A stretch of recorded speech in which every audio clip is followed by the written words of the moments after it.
Okay. So நம்ம இப்ப செஞ்சி நாயக்கர்கள் பார்த்து முடிச்சிட்டோம். அதுக்கப்புறம் மதுரை நாயக்கர்களுடைய வரலாறு பத்தி பார்க்க போறோம். ஸோ மதுரை நாயக்கர்கள் பொறுத்த வரைக்கும் அவங்களோட லொகேஷன் வந்து நமக்கு இதுல குடுத்திருப்பாங்க மேப்ல. ஓவராலா இது வந்து தமிழ்நாடு முழுக்க வந்து குடுத்திருக்க மாரி குடுத்திருக்காங்க. ஸோ மதுரை நாயக்கர் அந்த சென்டர் பார்ட் மட்டும் இருக்கும். அது மேப்ல கிளியரா இல்ல. Okay. History of Madurai Nayak. அதுல நம்ம ஃபர்ஸ்ட் பாருங்க இதுல தெளிவா குடுத்திருக்காங்க. மதுரை நாயக்கருடைய மேப் 1529வது வருஷத்துல இருந்து 1736வது வருஷம் வரைக்கும் ரூல் பண்ணவங்க தான் யாருன்னா மதுரை நாயக். அப்ப மதுரை பகுதியை ஃபுல்லா பாதுகாத்து வந்தவங்க. அப்ப மதுரையில இப்ப வந்து ஃபர்ஸ்ட் நம்ம செஞ்சு முடிச்சாச்சு. இப்ப மதுரை நாயக், அதுக்கு அடுத்து தஞ்சாவூர். இது மூணுத்துலயுமே பெஸ்டா இருந்தவங்க யாருன்னா மதுரை நாயக் தான். ஓகேவா? அப்போ இவங்களுடைய தலைநகர் எதுனா சவுத், அந்த சதன் மண்டலம் அப்படின்னு கொடுத்திருக்காங்க பாருங்க. தெற்கு மண்டலம். புரியுதா? விஜயநகர எம்பையர் மதுரையில வந்து தெற்கு மண்டலம் ஃபுல்லா பார்த்துட்டு இருந்தாங்க. அதுல முக்கியமா மதுரையை வந்து மென்ஷன் பண்றாங்க அவங்களோட கேபிட்டலா இருந்ததுனால. ஓகேவா? அதுக்கு அடுத்து இது 1529வது வருஷத்துல கிருஷ்ணதேவராயர் appointed Vishwanatha Nayak as the viceroy of Madurai. அதாவது இதுக்கு ஒரு சின்ன ஹிஸ்டரி என்ன அப்படின்னா, கிருஷ்ணதேவராயர் அவருக்கு ஒரு ஃப்ரெண்டு, பெஸ்ட் ஃப்ரெண்ட் இருந்தாரு. அவரு தான் யாருன்னா விஸ்வநாத நாயக். இவங்க ரெண்டு பேரும் பெஸ்ட் ஃப்ரெண்ட்ஸ். இப்போ மதுரையை வந்து என்ன டிஃபீட் பண்றதுக்காக, மதுரை வந்து வேற ஒருத்தங்க கையில இருக்கு. அதை டிஃபீட் பண்றதுக்காக கிருஷ்ணதேவராயர் என்ன பண்றாரு, மதுரைக்கு ஒரு ஆளை அனுப்புறாரு. அதுக்கு வந்து ஒரு நம்பிக்கையான பர்சன் இருக்கணும்ன்றதுக்காக தன்னோட நண்பரான விஸ்வநாதரையே அனுப்பி வைக்கிறாரு. அவர் அதை வெற்றி பெற்றுட்டு வந்ததுனால அவரையே அந்த பகுதிகளுக்கு நாயக்கா அனௌன்ஸ் பண்ணிட்டாரு. அப்போ மதுரையில நாயக்கர்களுடைய ரூல் தொடங்குறதுக்கு இதுதான் முக்கியமான ரீசன் அப்படின்னு சொல்றாங்க. Beginning of Nayak rule in Madurai. இந்த பாயிண்ட் நோட் பண்ணிக்கோங்க. அதுக்கு அடுத்த பாயிண்ட் போலாம்.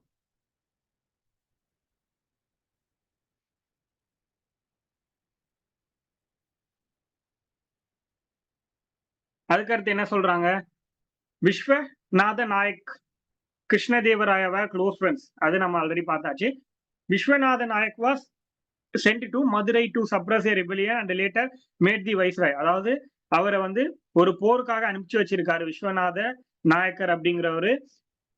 சாரி, கிருஷ்ணதேவராயர் வந்து அவர் ஒரு போர் புரியறதுக்காக அனுப்பிச்சு வச்சிருக்காரு மதுரைக்கு. அதுல வின் பண்ணதுனால அதோட வைஸ்ராயாவும் நியமிச்சுட்டாங்க அப்படிங்கிற மாதிரி சொல்றாங்க. அதுக்கு இவர் என்ன பண்ணிருக்காருன்னா, மதுரையை வந்து பீஸ்ஃபுல்லா அமைதியான முறையில அந்த மதுரையுடைய ரூலிங் வந்து பண்ணிருக்காரு அப்படிங்கிற மாதிரி மென்ஷன் பண்ணிருக்காங்க. அதே மாதிரி இவரு தான் என்ன பண்ணிருப்பாருன்னா, அதே 1529வது வருஷத்துல என்ன பண்ணிருக்காரு, பாளையக்கார்ஸ் அப்படிங்கிற ஒரு விஷயத்த உருவாக்கியிருக்காரு. அதான் இங்க வந்து போலிகார்ஸ் கொடுத்திருக்காங்க. Appointed to maintain peace and security. இப்போ இவர் ஒருத்தரால மொத்த ஏரியாவையும் ரூல் பண்ண முடியாது இல்லையா? அதனால என்ன பண்றாரு அப்படின்னா, போலிகார்ஸ் அப்படின்னு சொல்லிட்டு ஒருத்தங்களை வந்து நியமிக்கிறாரு. அதாவது தமிழ்ல பாளையக்காரர்கள் அப்படின்னு சொல்லுவாங்க. அதை உருவாக்குனது யாருன்னா இந்த விஸ்வநாத நாயக்கர் தான். இவர் யாரு, க்ளோஸ் ஃப்ரெண்டா யாரு, கிருஷ்ணதேவராயா.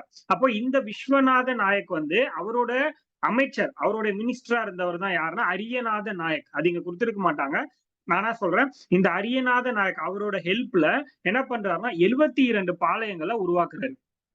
ஓகேவா? மொத்தமா எதுக்காக, அவங்களுடைய நாட்டை என்ன அமைதியும் அதே மாதிரி என்னது எந்த ஒரு பிரச்சனையும் இல்லாம பாதுகாக்கிறதுக்காக இந்த பாளையங்களை உருவாக்கிட்டு அவரு நிம்மதியா இருக்கலாம் அப்படிங்கிற மாதிரி அவருடைய தான்.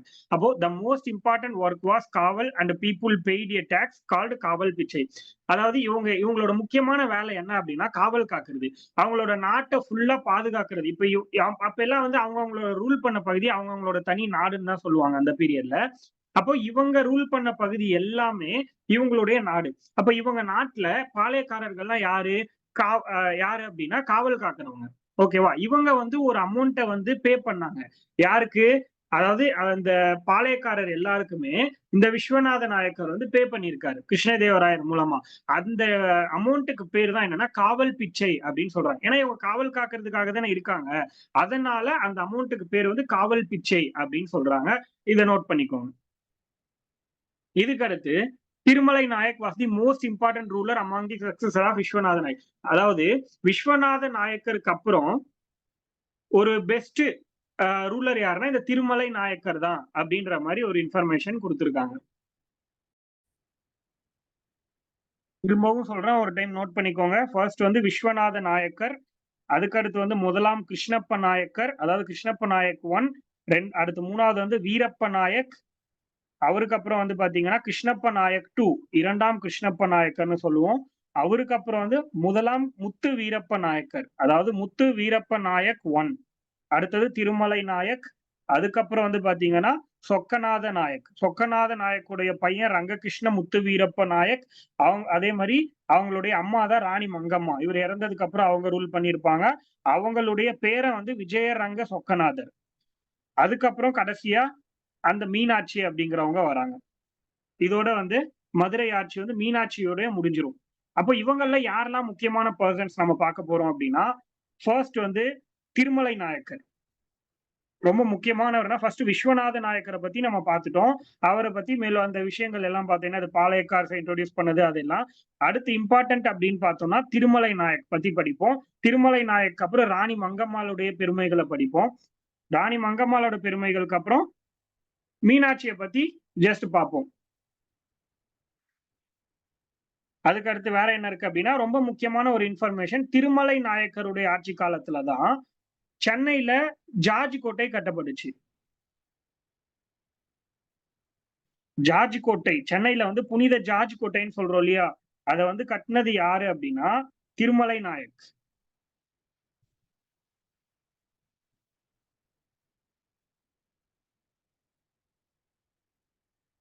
திருமலை நாயக்குடைய காலகட்டத்துல தான் சென்னையில புனித ஜார்ஜ் கோட்டை அப்படிங்கிறது கட்டப்பட்டுச்சு.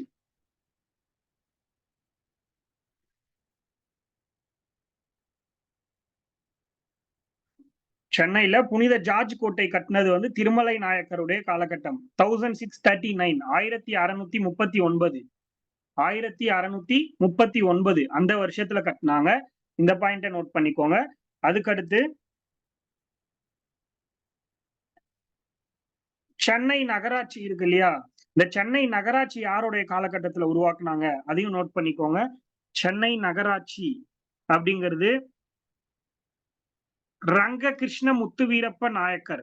அவரோட காலகட்டத்துல உருவாக்குனாங்க. சென்னை நகராட்சிங்கிறது ரங்ககிருஷ்ண முத்துவீரப்ப நாயக்கர். ரங்ககிருஷ்ண முத்துவீரப்ப நாயக்கர்.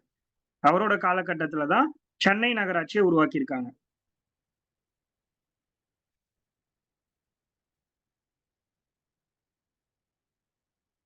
ரங்ககிருஷ்ண முத்து வீரப்ப நாயக்கர் அவருடைய காலத்துல உருவாக்கி இருக்கிறதா சொல்றாங்க. அதுக்கு அடுத்து திருமலை நாயக்கர் பத்தி பாக்குறோம். இப்போ திருமலை நாயக்கர் இவரோட சாதனைகள் 1623ல இருந்து 1659 வரைக்கும் இருந்திருக்காரு. அதாவது இந்த ரூலிங் பார்ட்டில. இங்க என்ன குடுத்திருக்காங்கன்னா, இவரு வந்து மதுரை நாயக்கரா பொறுப்பேத்துக்கிறப்போ மைசூரோட மிலிட்டரி வந்து இவருடைய பகுதிக்குள்ள வந்து படையெடுத்து வராங்க. அந்த டைம்ல வந்து இவரு வந்து மைசூருடைய மன்னரோட உதவியோட, அது மட்டும் இல்லாம மற்ற நபர்கள் இருப்பாங்க இல்லையா? இந்த தஞ்சாவூர் மற்றும் செஞ்சி அந்த மன்னர்களுடைய உதவியோட, எல்லாரோட உதவியோடையும் திருமலை நாயக்கர் என்ன பண்ணியிருப்பாருன்னா, திண்டுக்கல்லயே போயிட்டு இவர வந்து ஜெயிச்சிருப்பாங்க. யாருன்னா மைசூர் ராணுவம் படையெடுத்து வந்துச்சு இல்லையா? அந்த மைசூர் ராணுவத்த என்ன பண்ணியிருப்பாங்கன்னா, இந்த எல்லா கூட்டுப்படையையும் கூட்டு போயிட்டு திண்டுக்கல்லயே வச்சு அவர வின் பண்ணிட்டு வந்துருவாங்க. அதுக்கப்புறம் வந்து பிற்காலத்துல என்னது விஜயநகர ஆட்சியினர் ஸ்ரீ ரங்காத்ரி மதுரைக்கு படையெடுத்தாங்க அப்படின்ற மாதிரிலாம் குடுத்துருக்காங்க. இதெல்லாம் ஜஸ்ட் ஒரு டைம் பார்த்துக்கலாம் போதுமானது. அதுக்கப்புறம் இவர பத்தி முக்கியமா நம்ம பார்க்க வேண்டியது என்னன்னா, நோட் பண்ணிக்கோங்க இத. இந்த பிடிஎஃப்ல இல்ல. விஜயநகர பேரரசுல இருந்து, அதாவது விஜயநகர எம்பையர்ல இருந்து விடுபட்டு சுதந்திரமாக ஆட்சி செய்த முதல் நாயக்க மன்னர் இவர்தான். தமிழ்ல எழுதிக்கோங்க எல்லாரும். விஜயநகர பேரரசுடைய அதிகாரத்திலிருந்து விடுபட்டு விஜயநகர பேரரசின் அதிகாரத்திலிருந்து விடுபட்டு சுதந்திரமாக ஆட்சி செய்த முதல் நாயக்க மன்னர். சுதந்திரமாக ஆட்சி செய்த முதல் நாயக்க மன்னர் யாருன்னா அது இவர்தான். விஜயநகர பேரரசுடைய அதிகாரத்தில இருந்து விடுபட்டு சுதந்திரமாக ஆட்சி செய்த முதல் நாயக்க மன்னர் யாருன்னா திருமலை நாயக்க மன்னர் தான்.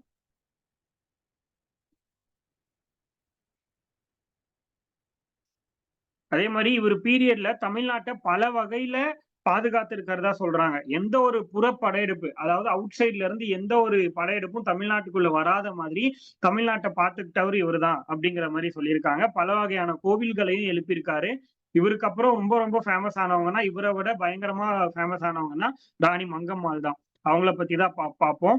அவங்களுடைய கணவர் இறந்ததுக்கு அப்புறம், அவங்களுடைய பையன் இறந்ததுக்கு அப்புறம், அவங்க பையனும் ஸ்தானத்துல இருந்து இவங்க தான் ஆட்சி பண்ணியிருப்பாங்க கொஞ்ச காலம். அதுக்கப்புறம் அவங்க பேரனுடைய காலகட்டத்துல, இந்த மாரி கிட்டத்தட்ட 3 பேருடைய காலகட்டத்துல பகர ஆட்சியாளராக இவங்க தான் வந்து ஆட்சி புரிஞ்சிருப்பாங்க. இது எல்லாமே உங்களுக்கு வந்து ஓல்டு தமிழ் புக்ல குடுத்திருப்பாங்க. சோ திருமலை நாயக்கர் பொறுத்தவரைக்கும் இந்த அளவுக்கு இம்பார்ட்டன்ட். அதே மாரி திருமலை நாயக்கர் பத்தி இங்க கீழ லாஸ்ட்டா ஒரு பாயிண்ட் குடுத்திருக்காங்க பாருங்க. வார் ஆஃப் நோசஸ் அப்படின்னு ஒரு பாயிண்ட் குடுத்திருக்காங்க பாருங்க. மூக்கறுப்பு போர். இது வந்து யாருன்னா மைசூருக்காரங்க பண்றது. இந்த மைசூர்ல இருக்கக்கூடிய அரசர்கள் மூலமா கத்துக்கிட்டது தான் இந்த ஒரு விஷயம். மூக்கறுப்பு போரும், மேல் உதடு அறுக்கிற போரும். அதாவது இவங்க எல்லாம் என்ன பண்ணுவாங்கன்னா, இந்த மைசூர்காரங்க போர்ல தன்னோட எதிரிகளோட மூக்கையும், மேல் உதட்டையும் துண்டாக்குறது தான் அந்த மைசூர் ராணுவத்துடைய முக்கிய நோக்கமா இருக்கும். அவங்களோட இதையே ஃபாலோ பண்ணி அவங்க கிட்டயே இவங்க சண்டைக்கு போயிருப்பாங்க. அந்த மூக்கறுப்பு போர் எப்ப நடந்துச்சுன்னா, 1636 அந்த வருஷத்த நோட் பண்ணிக்கோங்க. War of noses. நோஸ கட் பண்ணக்கூடிய ஒரு வார் அப்படின்னு சொல்றாங்க.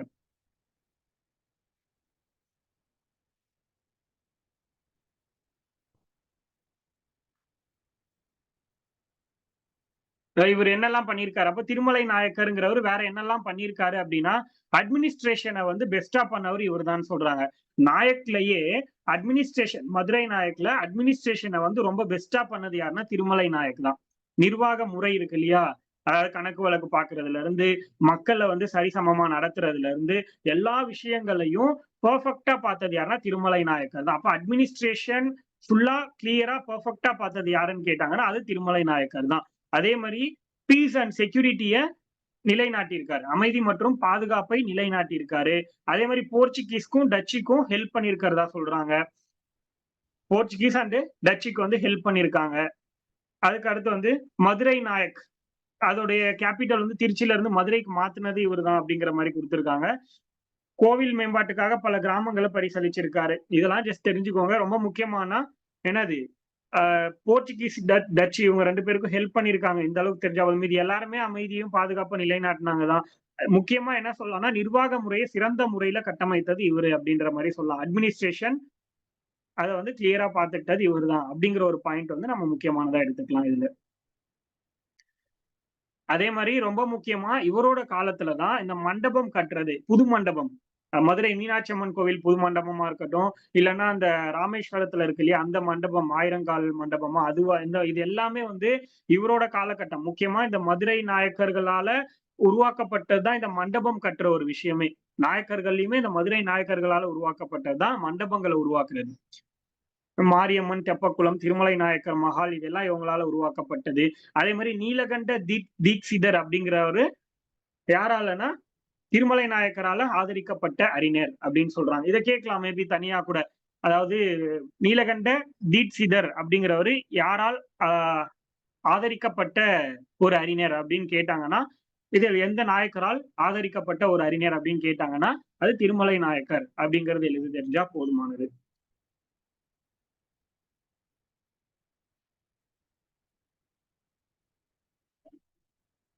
அப்போ இவங்க அதுக்கு அடுத்து மங்கம்மாள். அதுக்கு அடுத்து வந்து ராணி மங்கம்மாள் பத்தி பார்க்க போறோம். திருமலை நாயக்கர் மகளா?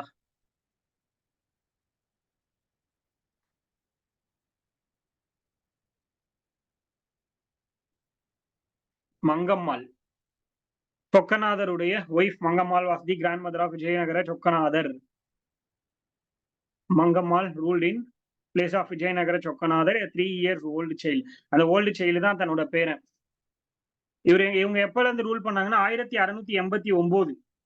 இவங்க ரூல் பண்ண ஸ்டார்ட் பண்ண வருஷம் 1689 1689வது வருஷத்துல இருந்து ரூல் பண்ண ஆரம்பிச்சிருக்காங்க. அதாவது பகர ஆட்சியாளரா ரீஜென்ட்ன்னு சொல்லுவாங்க அத.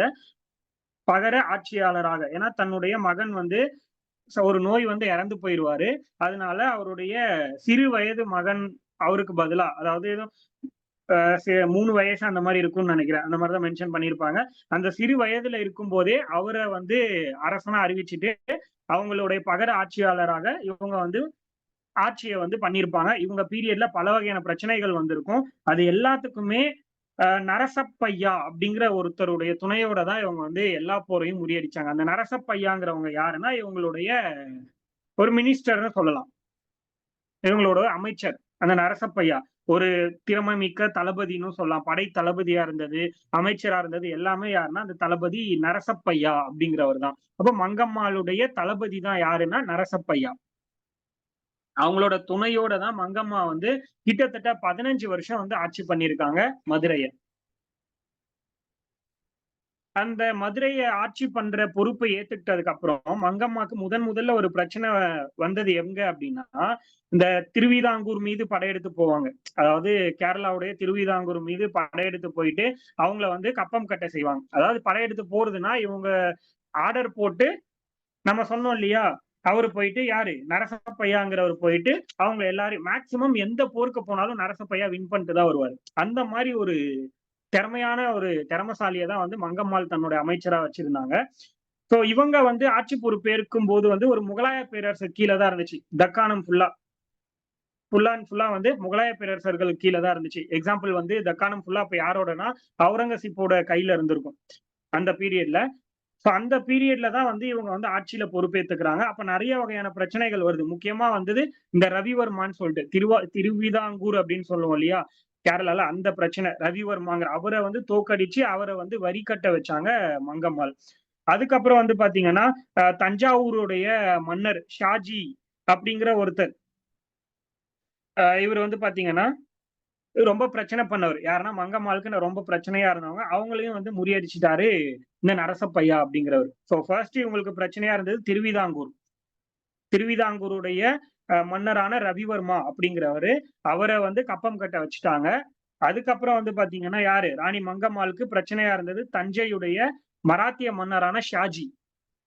தஞ்சாவூருடைய மராத்திய மன்னரா இருந்த ஷாஜிங்கிறவர் தான் அதுக்கு அடுத்து பிரச்சனை பண்ணியிருக்காரு. அவரையும் நரசப்பையா வந்து வின் பண்ணிடுறாரு. அதுக்கப்புறம் வந்து பாத்தீங்கன்னா, மைசூர் மன்னர் சிக்கதேவராயர் அப்படிங்கிறவரு. மைசூர் மன்னரான சிக்கதேவராயர். இவரு வராரு உள்ள. இவரும் இதே மாரி நெறைய பிரச்சனைகள் பண்றாரு. இந்த சிக்கதேவராயர் என்ன பண்றாருன்னா, சேலத்தையும், கோயம்புத்தூரையும் அ மங்கம்மாளுக்கு தெரியாமயே சண்ட போட்டு எடுத்துக்கிறாரு. 2 பகுதியையும். இத பார்த்து கோவப்பட்டு இவங்க என்ன பண்றாங்கன்னா, மங்கம்மாள் அவர்கிட்ட வந்து பிரச்சனை பண்றதுக்காக போறாங்க. அதாவது சண்ட போடுறதுக்காக போறாங்க. அதாவது நரசப்பையாவுடைய தலைமையில போறாங்க. ஆனா, அந்த போருக்கு போறதுக்கு முன்னாடியே அவர் வந்து சரண்டர் ஆகி, எந்த பிரச்சனையும் வேணாம் அப்படின்ற மாரி சொல்லிட்டு, இத முடிச்சுப்பாங்க. அவர போர் புரியாமயே தோத்து போயிருவாரு அப்படிங்கிற மாரி முடிஞ்சிரும். கடைசியா வந்து இவங்க சந்திச்சது யாரு அப்படின்னா, அ ரகு அ ராம் ராமநாதபுரத்துல ரகுநாதன் அப்படின்னு சொல்லக்கூடிய ஒரு கிழவன் சேதுபதி அப்படிங்கிற ஒருத்தர தான் சந்திச்சிருப்பாங்க. கடைசியா இவரு கூட தான் இவங்க போர் புரிஞ்சிருப்பாங்க. யாருன்னா ராமநாதபுரத்துடைய அரசரான ரகுநாதன். ராமநாதபுரத்துடைய அரசரான ரகுநாதன் அப்படின்னு சொல்லக்கூடிய அவரோட இன்னொரு பெயர் கிழவன் சேதுபதி. கிழவன் சேதுபதி. அப்ப கிழவன் சேதுபதின்னு யார சொல்றாங்க அப்படின்னா, ரகுநாதன் அப்படிங்கிற ஒருத்தர தான் சொல்றாங்க. அவர தான் வந்து கடைசியா இவங்க வந்து போர்ல எதிர்கொள்றாங்க. பட் இவர வந்து இவங்களால வந்து என்ன பண்ண முடியல அப்படின்னா, வெற்றி பெற வச்சுக்க முடியல. சோ இதோட மங்கம்மாளுடைய ஸ்டோரி முடியுது. இந்த மங்கம்மாள் என்னலாம் பண்ணியிருக்காங்கன்னா, நெறைய விஷயங்கள் ரோடு போட்டு குடுத்துருக்காங்க. அதாவது அந்த மதுரை டூ திருநெல்வேலியா, அந்த தூத்துக்குடி அந்த பகுதியுடைய ரோடுக்கு பேரே வந்து மங்கம்மாள் ரோடுன்ற பேரு இருக்கும். அதான் மங்கம்மாளோட ரோடு, அதுக்கப்புறம் வழியில போறவங்களுக்கு எல்லாம் தங்குறதுக்காக இந்த விடுதி மாரிலாம் கட்டுறது. அதுக்கப்புறம் வந்து பார்த்தீங்கன்னா, மதுரையோட தமுக்கம் கோட்டை, இந்த தமுக்கம் அரண்மனைன்னு சொல்றாங்கல்ல அது. அதுக்கடுத்து வந்து நெறைய கால்வாய்லாம் வெட்டியிருப்பாங்க. மங்கம்மாள் சரித்திரம் எல்லாரும் சாப்பிடுறதுக்காக மங்கம்மாள் சரித்திரம், தங்குறதுக்கான இடம், இது எல்லாமே உருவாக்கி குடுத்திருக்காங்க. ரொம்ப முக்கியமா வந்து இங்க குடுத்திருக்காங்க பாருங்க இந்த பிடிஎஃப்ல. உய்யங்கொண்டான் கேனல். அந்த கால்வாய வெட்டினது இவங்க தான். நெறைய கால்வாய வெட்டியிருக்காங்க. அதுல முக்கியமானது இந்த உய்யங்கொண்டான் கேனல் அப்படின்னு சொல்றாங்க. இதுவும் இவங்களோடது தான். அதே மாரி மதுரை மீனாட்சி அம்மன் கோவில்ல ஊஞ்சல் திருவிழாவ வந்து இவங்க தான் தொடங்கி வச்சிருக்காங்க. இந்த விஷயம் எல்லாம் குடுத்திருப்பாங்க. நெறைய மத போதகர்களையும் இவங்க வந்து அப்ரிஷியேட் பண்ணியிருப்பாங்க. அவங்களோட மதத்த பரப்புறதுக்காக. இந்த மாரி நெறைய விஷயங்கள வந்து இவங்க சாதனையா பண்ணியிருப்பாங்க அப்படிங்கிற மாரி நமக்கு குடுத்திருப்பாங்க. இப்போ இவங்களுக்கு அப்புறம் வந்து பாத்தீங்கன்னா, கடைசியா மீனாட்சி பத்தி குடுத்திருப்பாங்க. மீனாட்சி பத்தி நமக்கு பெரிய அளவுக்கு பெருசா தேவையில்ல. ஜஸ்ட் தெரிஞ்சா போதும். வித்தவுட் எ மேல் சைல்டு அண்ட் இஸ் ஒய்ஃப், அதாவது எந்த ஒரு ஆண் வாரிசும் இல்லாம விஜயநகர எம்பையர் வந்து அந்த விஜயரங்கத்துடைய இது முடிய போகுது அப்படிங்கிற மாதிரி இருக்கும்போது அந்த இடத்துல வந்து மீனாட்சியே வந்து என்ன பண்றாங்க அப்படின்னா, மீனாட்சிங்கிற பெண்ணே ஆட்சியை எடுத்துக்கிறாங்க. அதுக்கப்புறம் சும்மா அப்படியே போகுது. இது இவங்களோட கடைசி, இவங்களுக்கு அப்புறம் யாருமே கிடையாது. So Meenakshi try to find help from சந்தா சாஹிப், தென் இதெல்லாம் வந்து அப்படியே இந்த பிரச்சனை நார்த் இந்தியாக்கெல்லாம் கொண்டு போகுது. இதுக்கப்புறம் நமக்கு தேவையில்ல. கடைசி ரூலர் யாருன்னு தெரிஞ்சா போதும். மீனாட்சி பத்தி அந்த அளவுக்கு முக்கியம் இல்ல. நமக்கு முக்கியமான பர்சன் யாருன்னா மங்கம்மாள் மட்டும்தான். மங்கம்மாளை வந்து தெளிவா படிச்சுக்கிட்டா போதும். மீனாட்சி அந்த அளவுக்கு முக்கியம் கிடையாது. ஏன்னா இவங்க வந்து சூசைட் பண்ணி தான் இறந்து போயிருப்பாங்க. அதாவது அவங்க கூடவே இருந்த அவங்களோட மினிஸ்டர் வந்து இவங்களுக்கு வந்து தப்பு பண்ணிட்டாங்க. அதாவது இவங்களே காட்டி குடுத்துட்டாங்க. அந்த மாரி இருக்கும்போது, கூடவே இருக்கிறவங்க இப்படி பண்ணிட்டாங்க அப்படிங்கிற ஒரு மைண்ட் செட்ல அவங்க வந்து பாய்சன் குடிச்சு இறந்துட்டாங்கன்ற மாரிலாம் குடுத்திருப்பாங்க. ஸோ இது நமக்கு பெருசா தேவையில்ல. மீனாட்சிங்கிறவங்க கடைசி ரூலர். எதுல அப்படின்னா, இந்த மதுரை நாயக்ல. அது தெரிஞ்சாலே போதும். எப்ப இருந்து ரூல் பண்றாங்கன்னா, 1731ல இருந்து 1736 வரைக்கும் ரூல் பண்ணவங்க தான் யாருன்னா, இந்த மீனாட்சி.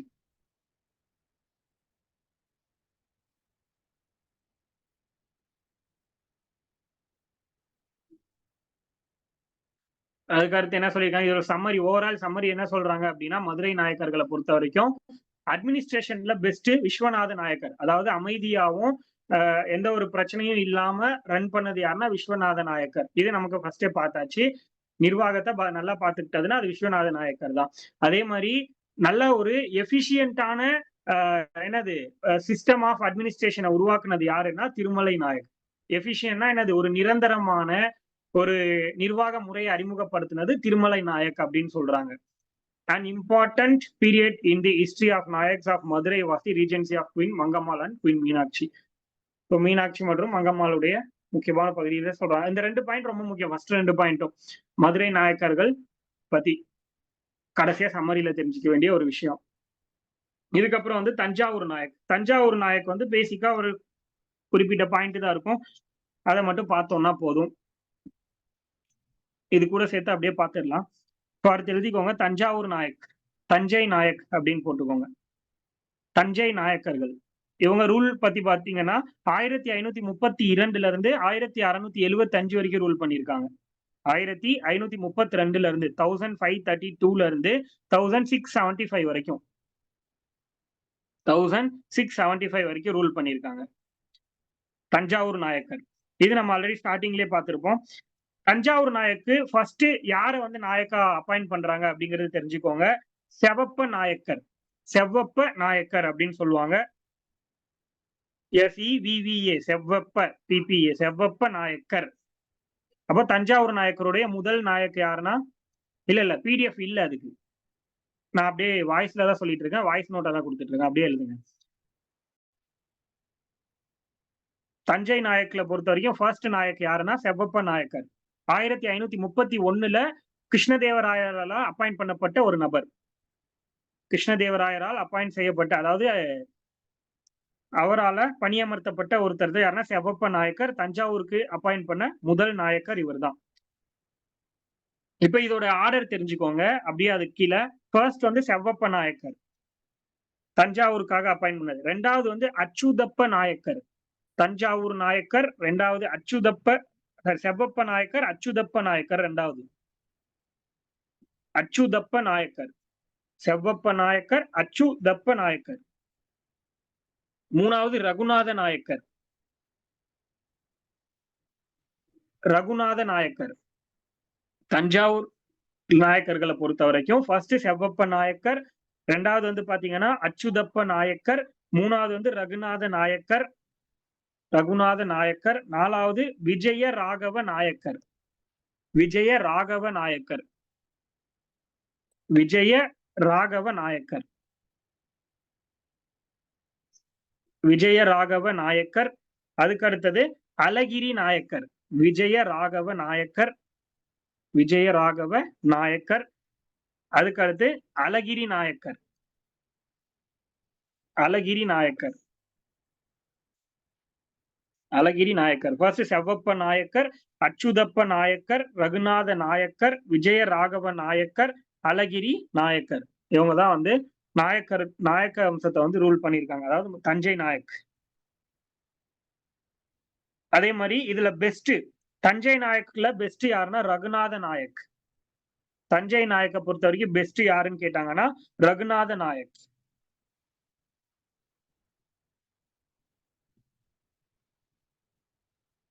பெஸ்ட் அப்படின்னா ரகுநாத நாயக்.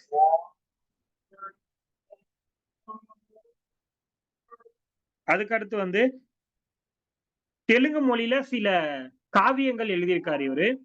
போயம்ஸ் கூட வச்சுக்கலாம், ஏதோ ஒன்று நோட் பண்ணிக்கோங்க. காவியம் தமிழ்ல எழுதிக்கோங்க. தெலுங்கு மொழியில ரகுநாத நாயக்கர் எழுதினது என்னென்ன நூல்கள் அப்படின்னா ருக்மணி பரிணயம். ருக்மணி பரிணயம் ஃபர்ஸ்ட் வந்து ருக்மணி பரிணயம். ரெண்டாவது பாரிஜாத்த புஷ்பாகரம். ருக்மணி பரிணயம், பாரிஜாத்த. ரெண்டாவது வந்து பாரிஜாத்த புஷ்பாபகரணம். பாரிஜாத்த புஷ்பாபகரணம். பாரிஜாத்த புஷ்பாபகரணம். அதுக்கடுத்து ராமாயணம்.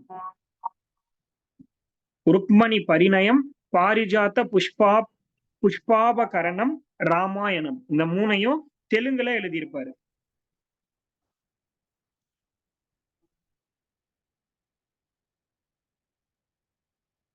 இவ்வளவுதான் தஞ்சை நாயக்கரை பொறுத்த வரைக்கும் இம்பார்ட்டன்ஸ் அப்படின்னா.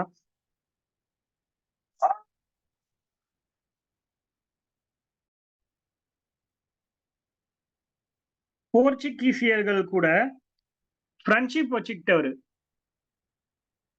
போர்ச்சுகீசியர்கள் கூட ஃப்ரெண்ட்ஷிப் வச்சுக்கிட்டவர் யாரு அப்படின்னு கேட்கலாம். திருமலை நாயக். திருமலை நாயக்கர் தான் போர்ச்சுகீசியர் கூட ஃப்ரெண்ட்ஷிப் வச்சிருந்தாரு. போர்ச்சுகீசியர்கள் கூட ஃப்ரெண்ட்ஷிப் வச்சிருந்தது திருமலை நாயக்கர்.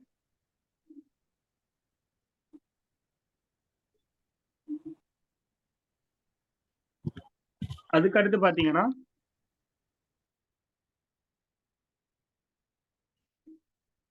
எல்லாரும் கொஞ்சம் மியூட் பண்ணிக்கோங்க.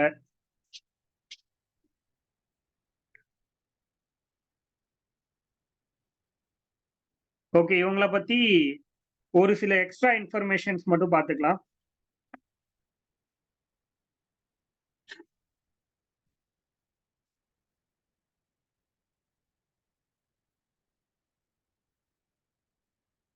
நாயக்கர்களோட பீரியட்ல தான் பிரபந்தம் அப்படிங்கிற ஒரு விஷயம் வந்து உருவாச்சுன்னு சொல்றாங்க. பிரபந்தம்னு சொல்றோம்ல, 96 சிற்றிலக்கியங்கள்ல ஒண்ணு பிரபந்தம். அந்த பிரபந்தம் உருவானது நாயக்கர்களுடைய காலகட்டம் தான். இந்த மாதிரி சின்ன சின்ன பேசிக் இன்ஃபர்மேஷனை மட்டும் நோட் பண்ணிக்கோங்க. சிற்றிலக்கியங்கள்ல இருக்கக்கூடிய பிரபந்தம் அப்படிங்கிற சமஸ்கிருத சொல் வந்து எங்க உருவாச்சுன்னா நாயக்கர்களுடைய காலகட்டத்துல தான் உருவாச்சு. தமிழ்ல படிப்போம் இல்லையா இந்த பிரபந்தம்.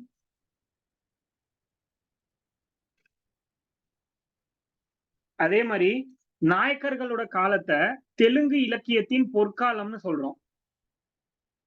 நாயக்கர்களுடைய காலத்தை தெலுங்கு இலக்கியத்தின் பொற்காலம் அப்படின்னு சொல்றோம். தெலுங்கு இலக்கியத்தின் பொற்காலம்.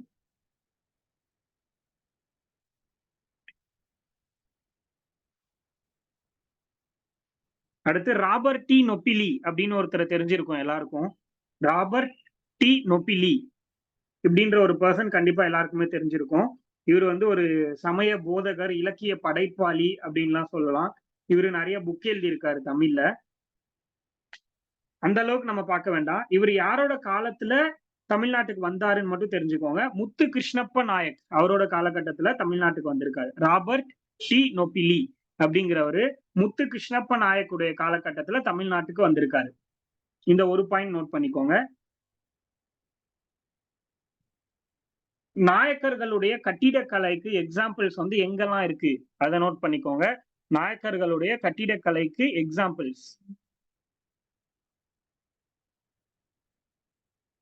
நாயக்கர்களுடைய கட்டிடக்கலைக்கு எக்ஸாம்பிள்ஸ் என்னெல்லாம் சொல்லியிருக்காங்க அப்படின்னா பிளேசஸ் எங்கெல்லாம் இவங்களுடைய கட்டிடக்கலைக்கு சிறந்த முக்கியத்துவம் இருக்கக்கூடிய பிளேசஸ் எல்லாம் அப்படின்னா மதுரை. இவங்க கட்டின கோயில் வந்து காமனா எங்கெல்லாம் இருக்கு அப்படின்னா மதுரையில ஸ்ரீரங்கம், மதுரை, ஸ்ரீரங்கம், மதுரை, ஸ்ரீரங்கம், திருவானைக்கா, மதுரை, ஸ்ரீரங்கம், திருவானைக்கா, மதுரை, ஸ்ரீரங்கம், திருவானைக்கா, திருவாரூர், திருவாரூர், திருவண்ணாமலை, திருவானைக்கா, திருவாரூர், திருவண்ணாமலை, ஸ்ரீவில்லிபுத்தூர்,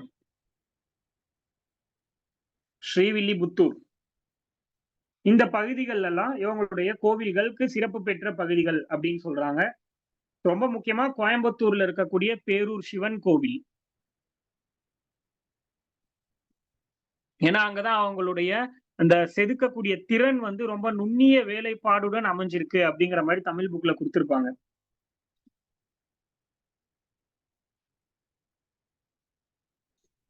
அதே மாதிரி இந்த ஓவியக்கலை இருக்கு இல்லையா, அந்த ஓவியக்கலை அப்படிங்கிறது மதுரை நாயக்கர் காலத்துலதான் வந்து சிறப்பா இருந்திருக்கு.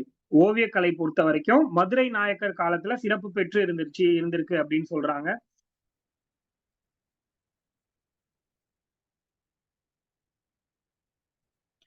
அடுத்தது நடனக்கலை வல்லுனர் யாருன்னா ரகுநாத நாயக்கர். நடனக்கலை வல்லுனர் யாரு அப்படின்னா ரகுநாத நாயக்கர். நடனக்கலை வல்லுனராக ரகுநாத நாயக்கரை சொல்றாங்க. ஏன்னா இவரு நடனம் சம்பந்தப்பட்ட ஒரு புத்தகமே எழுதியிருக்காரு. அது என்னன்னா ரகுநாத விலாசம். நடனக்கலை வல்லுனரான ரகுநாத நாயக்கர் இவர் ரகுநாத விலாசம் அப்படின்னு ஒரு தெலுங்கு புக்கே எழுதியிருக்காரு. ரகுநாத விலாசம் அப்படிங்கிற ஒரு புக்கு நடனக்கலை குறித்து எழுதியிருக்காரு அப்படின்னு சொல்றாங்க. லாஸ்டா குரூப் 2ல நினைக்கிறேன் ஒரு கொஸ்டின் கேட்டிருந்தாங்க தமிழ்ல. கீர்த்தனைகள் அப்படிங்கிறது என்ன அப்படின்னு. கீர்த்தனைகள்ங்கிறது என்னது? அது ஒரு சிற்றிலக்கியங்கள் ஒண்ணு. 96 சிற்றிலக்கியங்கள்ல ஒண்ணுதான் கீர்த்தனைகள். அதுல பாடுவதில் வல்லவர் யாருன்னா பிரதாப முதலியார் சரித்திரம் அப்படின்னு ஒண்ணு பாடின அந்த நீதிபதியான மாயூரம் வேதநாயகம் பிள்ளை அப்படிங்கிறவர் தான் அதை பாடியிருப்பாரு. 1876 அந்த பீரியட்ல பாடியிருப்பாரு. ஸோ ஏன் இதை சொல்ல வரேன்னா இந்த கீர்த்தனைகள் அப்படிங்கிற ஒரு விஷயம் உருவானது யாரோட காலகட்டம் அப்படின்னா நாயக்கர்களுடைய காலகட்டம் தான். கீர்த்தனைகள்ங்கிறது அது ஒரு சங்கீத முறை, ஒரு இசை முறை. அது உருவானதும் கூட நாயக்கர்களுடைய காலகட்டத்துலதான் அப்படின்னு சொல்றாங்க.